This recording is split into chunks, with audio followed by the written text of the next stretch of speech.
Hello, I'm Candace Austin. I had an amazing time with the Denmarks today. They taught us so much. They really made me feel very confident in doing my own project. What I thought was a big deal, they showed me in nice increments that it's not a big deal. So I enjoyed them, and thank you, Antonia and Ashley. My name is Sheena Kazard. I'm a real estate agent. Thank you, Tony and Ashley, for giving us ideas of how to look for what we need to do when we invest. Thanks. All right, so we usually use two different exit strategies. One strategy is flipping. The second strategy is what we call ex-flipping. It's when we buy it, we rehab it, and we put a lease option tenant buyer in it, and then we sell it to the tenant buyer. This property, based on numbers, is strictly a flip. If things change, we can always lease option it. That's the beauty about lease option. It works in the up or down market, but in this case, we're gonna flip this one. So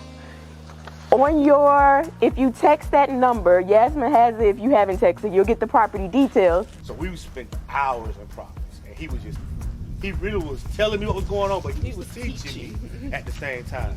So I can almost, between my knowledge with him and him teaching me different stuff and dealing with inspectors on the back end, I kind of can see from what's going on. I can't say that how we teach our assistants is if it's $1,500 or less, then you start off at $25,000. And then if there's a new roof that needs to be added, then you add $5. If a bathroom needs to be added and if there's enough square feet to add a bathroom, then you'll add another $5. If a bathroom just needs to be updated and it's additional one, you'll do $2,500. So that's how we teach our assistants, so that we're not constantly doing the numbers ourselves. So they have a formula for with if-then scenarios to do their calculations and make the offers. Yeah, I'm on most projects. I keep a big contingency. They say like 10%. I usually keep about 10% roughly. Usually about 5 to 10,000 contingency, just because I know the stuff goes on. Especially when I'm making offers that I see. I'm gonna at least have 5 regardless. At a minimum. But as crazy as it sounds, I can see it. I see problems before problems see me.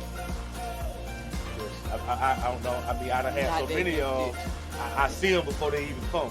So I can estimate it, and that's kind of how we teach our students. Kind of the key to it is, and this is one thing that I learned. It's so unfair to people who are just getting into it, because how am I supposed to go see a house and know a deal if I don't know the rehab part of it? Where how we look at it is, on a low scale, if you do 10 lease options a year, only 5 of them gonna buy. We're not expecting all 10 to buy. But if those 5 buy, you still got 5 more that's gonna roll the next year. And if you just keep adding to that, you will look up and you will have a portfolio of 50 properties. Cash flow. If you just put a security deposit down, a lot of times people walk away from that. We don't really make a whole lot of money renting. We make money renting, but we make our money when they buy. So we want people that's looking to buy a house. And putting 5,000 to 7,500 there, I mean, they got enough skin in the game to follow directions and do what they need to do. That's how I did it.